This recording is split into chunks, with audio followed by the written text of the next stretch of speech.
रही खबर के साथ, जहां पुलिस की बदसलूकी का मामला सामने आया है, जहां प्रेमनगर थाना के दारोगा संदीप यादव ने फरियादी महिलाओं के साथ बदसलूकी की, जिसका वीडियो वायरल होने के बाद एसएसपी ने दारोगा को निलंबित कर दिया। दरअसल फरियादी महिलाएं जमीन विवाद मामले में थाने में शिकायत करने पहुंची थी, जहां पर मौजूद दारोगा संदीप यादव से बार बार वो शिकायत के आधार पर केस दर्ज करने के लिए कह रही थी। इसी बात को लेकर दारोगा का महिलाओं के साथ आए शख्स ने वीडियो बना लिया, तो दारोगा ने उस पर भी झपटने की कोशिश की। पीड़ितों ने दारोगा की बदसलूकी का वीडियो वायरल किया था, जिसका एसएसपी ने संज्ञान ले लिया है। पर बेफालतू में सर देखिए ये तस्वीरों में आप देख सकते हैं कैसे एक दारोगा ये भूल कर कि खाकी वर्दी जिसका रौब वो दिखा रहा है, वो इन्हीं आम लोगों की सेवा के लिए मिली है, इसी का रौब वो लोगों पर दिखाता हुआ, झाड़ता हुआ नजर आया। आप देखिए किस तरीके से महिलाओं के साथ बदसलूकी कर रहा है, महिलाओं के साथ हाथापाई कर रहा है दारोगा। दादागिरी गुंडागर्दी कर रहे हैं ये। प्रेमनगर थाना में कुछ महिलाओं द्वारा किसी बात को लेकर हंगामा किया गया और इस हंगामे का उनके साथ आए कुछ पुरुषों द्वारा वीडियो बनाया जा रहा था। इसी दौरान मोबाइल छीनने के प्रयास में एक उप निरीक्षक द्वारा किए गए व्यवहार के लिए उनको निलंबित कर दिया गया। अग्रेतर कार्रवाई हेतु विभागीय जांच की जा रही है। लखनऊ में अलीगंज पुलिस सवालों के घेरे में आ गई है। दरअसल सुमित मिश्रा नाम के युवक की पिटाई का वीडियो वायरल हुआ है, जिसमें पुलिस वाले किसी को मार रहे हैं। आपको बता दें कि सुमित मिश्रा की मौत हो चुकी है और उसकी हत्या का आरोप उसके साले आयुष और साले के दोस्त आदेश पर लगा था, जिसके बाद इन्हें गिरफ्तार किया गया था। अब पुलिस की पिटाई का वीडियो सामने आने के बाद आदेश के पिता ने मानवाधिकार आयोग को पत्र लिखकर आदेश को सुमित की हत्या में फंसाने का आरोप लगाया है। वायरल वीडियो 15 जुलाई का बताया जा रहा है। इस बीच पुलिस कमिश्नर ने डीसीपी नॉर्थ को वायरल वीडियो और मामले की जांच सौंपी है।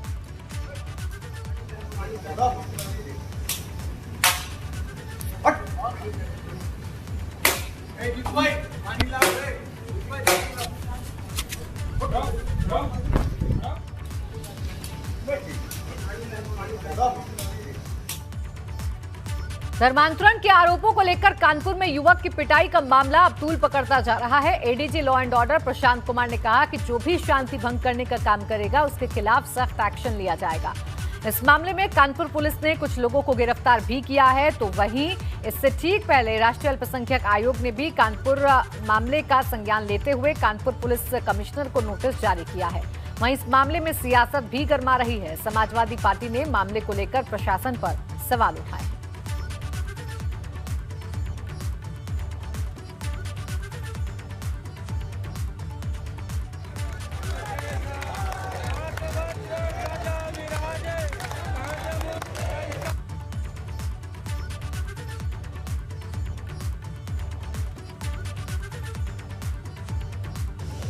जैसे ही ये प्रकरण पुलिस के संज्ञान में आया था, कानपुर पुलिस ने त्वरित तरीके से उस पीड़ित व्यक्ति को थाने पे लाके उससे पूछताछ करके उसने जो भी तहरीर दी थी सही धाराओं में अभियोग पंजीकृत किए गए और तुरंत कार्रवाई करते हुए 3 प्रमुख अभियुक्तों को गिरफ्तार किया गया है और ये सुनिश्चित कराया जा रहा है कि इस तरह की घटना की पुनरावृत्ति न हो।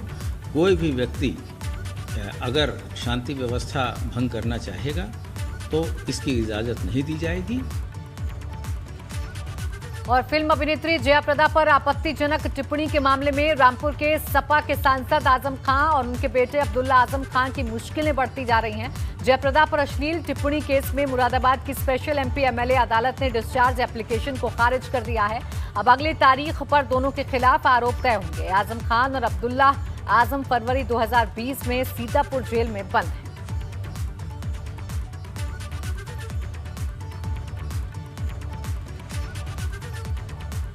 उधर प्रयागराज की एमपी एमएलए कोर्ट से बाहुबली मुख्तार अंसारी को बड़ा झटका लगा है। एमपी एमएलए कोर्ट ने मुख्तार अंसारी की डिस्चार्ज एप्लीकेशन को खारिज कर दिया है। साथ ही बाहुबली पर आरोप तय करने के लिए 23 अगस्त की तारीख दी है। वीडियो कॉन्फ्रेंसिंग के जरिए 23 अगस्त को 1997 में महावीर प्रसाद को धमकाने के मामले में आरोप तय किए जाएंगे। आपको बता दें कि मुख्तार पर महावीर प्रसाद रुंगटा और उसके परिवार को विस्फोट से उड़ाने की धमकी देने के आरोप हैं। ये धमकी महावीर के भाई नंदकिशोर के अपहरण और 1.25 करोड़ की फिरौती मांगने के मामले में दी गई थी। टेलीफोनिक धमकी का साक्ष्य न होने पर मुकदमे से डिस्चार्ज किए जाने की अदालत से मुख्तार अंसारी ने मांग की थी। मुख्तार अंसारी ने अर्जी में कहा था कि उसके खिलाफ अपराध नहीं बन रहा है, जिसे एमपी-एमएलए कोर्ट ने खारिज कर दिया।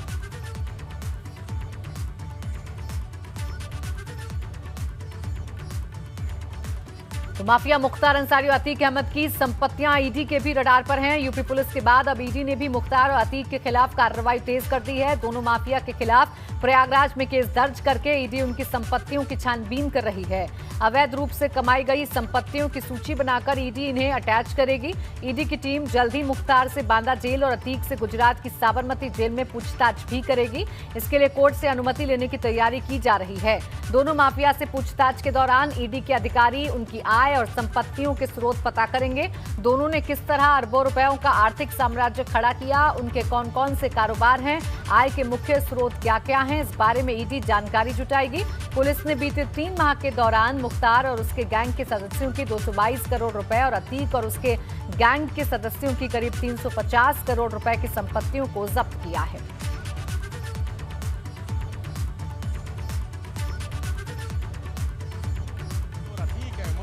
अब ईडी भी शिकंजा कसने जा रही है। दोनों माफियाओं के खिलाफ ईडी ने प्रयागराज में केस दर्ज करके उनकी संपत्तियों की तलाश शुरू कर दी है। इस मामले में ईडी जल्द ही बांदा जेल जाकर मुख्तार और गुजरात की साबरमती जेल में बंद अतीक से पूछताछ भी कर सकती है।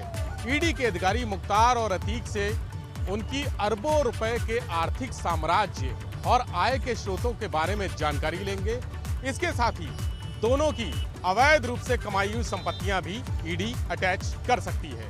कैमरा सहयोगी प्रमोद वाजपेयी के साथ विवेक त्रिपाठी, एबीपी गंगा, लखनऊ। यूपी विधानसभा के मानसून सत्र से पहले विधानसभा अध्यक्ष ने सर्वदलीय बैठक बुलाई है। बैठक 16 अगस्त को होगी, जिसमें 17 अगस्त से शुरू होने वाले विधानसभा सत्र को शांतिपूर्ण तरीके से चलाने के लिए सभी दलों के नेताओं से बात की जाएगी। सर्वदलीय बैठक के बाद सुरक्षा इंतजामों को लेकर भी एक बैठक शाम को होगी। सरकार इस सत्र में अनुपूरक बजट भी पेश करेगी। यूपी के 4 और जिलों में लागू पुलिस आयुक्त प्रणाली करने की कवायद जारी है। इसको लेकर मुख्यमंत्री योगी आदित्यनाथ ने आदेश दिया है। जिन 4 नए जिलों में कमिश्नरेट प्रणाली लागू होनी है, उनमें गाजियाबाद, आगरा, प्रयागराज, मेरठ शामिल हैं। सीएम ने इन 4 जिलों की समीक्षा के बाद पुलिस आयुक्त प्रणाली लागू करने के आदेश दे दिए हैं। माना जा रहा है कि विधानसभा चुनाव से पहले 2 शहरों में कमिश्नर व्यवस्था लागू हो सकती है। दरअसल सीएम ने प्रदेश के 10 लाख से ज्यादा आबादी वाले शहरों की समीक्षा करने के निर्देश दिए।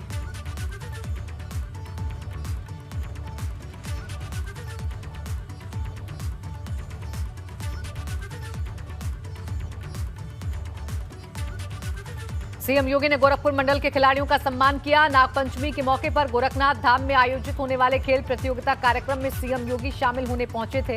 इसी कार्यक्रम में सीएम ने गोरखपुर मंडल के विभिन्न खेलों के 75 खिलाड़ियों का सम्मान किया। इस दौरान सीएम ने कहा कि प्रतिभावान खिलाड़ियों को आगे लाने के लिए केंद्र और राज्य सरकारें प्रतिबद्ध हैं, क्योंकि जब कोई खिलाड़ी अपनी प्रतिभा का लोहा मनवाता है तो उससे सिर्फ जिले और प्रदेश का नाम ही नहीं, बल्कि देश का भी नाम रोशन होता है। टोक्यो ओलंपिक कोरोना महामारी के बीच में संपन्न हुआ है और आप सब जानते हैं कितना चुनौतीपूर्ण था, लेकिन चुनौती से ही रास्ता निकालना है। आपदा के बीच में ही अवसर निकाल करके अपनी सबसे उत्कृष्ट प्रदर्शन करने का एक परिचय ये कोई खिलाड़ी ही दे सकता है और खिलाड़ियों ने वैश्विक मंच पर, टोक्यो के उस मंच पर अपने उत्कृष्ट प्रदर्शन किया है और इसलिए भारतीय जो पूरी टीम थी, उस पूरी टीम को सम्मान देने के लिए उत्तर प्रदेश सरकार ने 19 मार्च को इकाना स्टेडियम में पूर्व प्रधानमंत्री अटल बिहारी वाजपेयी जी के नाम पर बने हुए स्टेडियम, अंतर्राष्ट्रीय स्टेडियम में अपने उन सभी खिलाड़ियों को सम्मानित करने का निर्णय लिया है। इस बीच अंतर्राष्ट्रीय हॉकी खिलाड़ी प्रीति दुबे ने कहा कि इस तरह से सम्मानित किए जाने से खिलाड़ियों का हौसला बढ़ता है। साथ ही उन्होंने ये भी कहा कि यूपी में काफी प्रतिभाएं।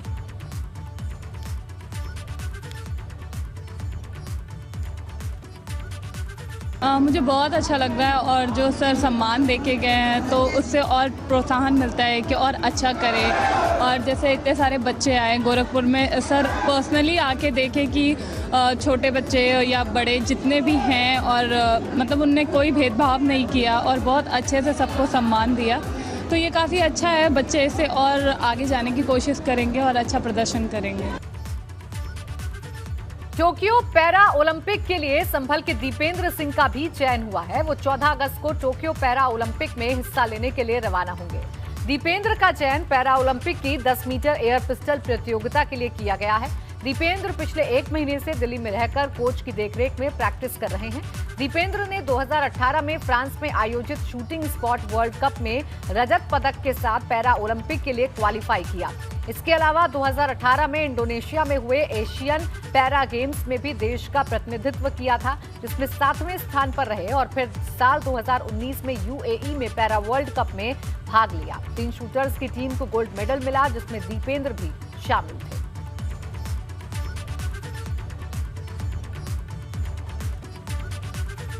यूपी के 24 जिले बाढ़ की चपेट में हैं, जिसको देखते हुए खुद सीएम योगी ने बाढ़ग्रस्त इलाकों के दौरे की कमान संभाल ली। आज सीएम योगी ने गाजीपुर बलिया के बाढ़ प्रभावित इलाकों का हवाई सर्वे किया। इस दौरान सीएम ने दोनों जिलों के बाढ़ प्रभावित इलाकों की हकीकत जानी।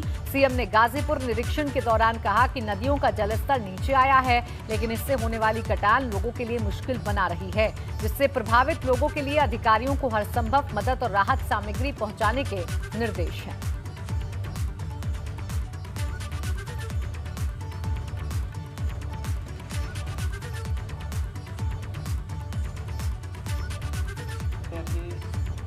बाढ़ पीड़ितों को दी जाने वाली राहत सामग्री का भी निरीक्षण किया और साथ ही साथ जनप्रतिनिधियों के मार्गदर्शन में, उनके नेतृत्व में जिला प्रशासन के द्वारा राहत कार्यों को किए जाने की समीक्षा भी की है। युद्ध स्तर पर कार्य चल रहे हैं। हर प्रभावित गांव में नाव या फिर एसडीआरएफ, एनडीआरएफ या पीएसी की फ्लड यूनिट को लगाने की कार्रवाई पूरी की जा चुकी है। युद्ध स्तर पर राहत कार्य चल रहे हैं। कुछ परिवारों को जहां पर जिनके घरों में पानी घुस चुका है, उन्हें सुरक्षित राहत शिविरों में लाकर के उनके लिए उस प्रकार की राहत सामग्री के साथ साथ फूड पैकेट के वितरण की कार्रवाई भी संपन्न हो रही है। यूपी में बाढ़ से हालात कैसे हैं, आपको 5 तस्वीरों के जरिए दिखाते हैं। पूर्वांचल और बुंदेलखंड के जिलों में बाढ़ से दिक्कतें कम होने का नाम नहीं ले रही हैं। ये तस्वीरें गोंडा, बलिया, श्रावस्ती, चंदौली और बलरामपुर जिले में बाढ़ के हालातों की हैं। नदियों के बढ़ते जलस्तर की वजह से लोग मुसीबत में हैं।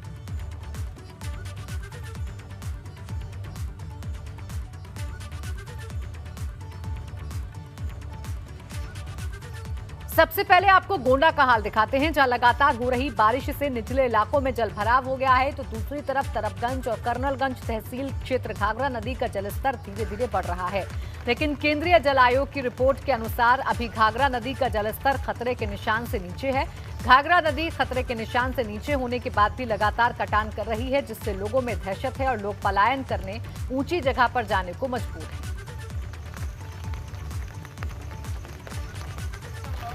श्रावस्ती में राप्ती नदी का जलस्तर खतरे के निशान को पार कर गया है, जिससे लोगों की परेशानी भी बढ़ गई है और निचले इलाकों में रहने वाले लोगों को ऊंचे स्थानों पर जाना पड़ रहा है। तस्वीरें आपके सामने हैं, देखिए कटान हो रहा है। चूंकि पानी बेशक अब बाढ़ का कम हो रहा हो, लेकिन इस बाढ़ के पानी की वजह से कटान ने लोगों की मुश्किलें बढ़ा दी हैं।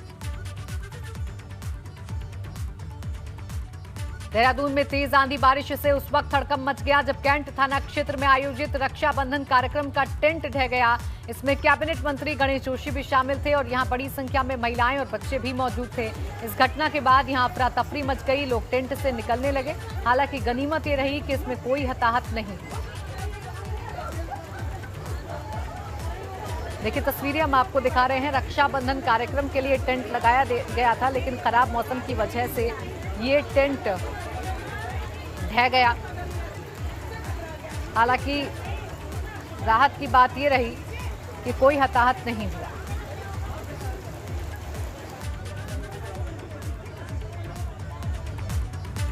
खबरों में आगे बढ़ेंगे और बात कर लेंगे अयोध्या की, जहां 500 साल के बाद रामलला चांदी के झूले पर सवार हुए। सावन की पंचमी के मौके पर रामलला के परिसर में झूला रखा गया। झूले पर रामलला संग चारों भाई विराजमान हुए। रामलला के अस्थायी मंदिर में पहली बार सावन के मौके पर झूला रखा गया।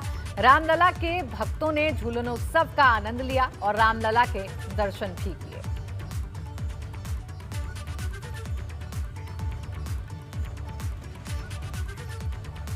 डिप्टी सीएम केशव प्रसाद मौर्य ने जिले को पहले ऑक्सीजन प्लांट की सौगात दी है। केशव प्रसाद मौर्य ने कहा कि पहला ऑक्सीजन प्लांट सिराथू सीएचसी को दिया जा रहा है।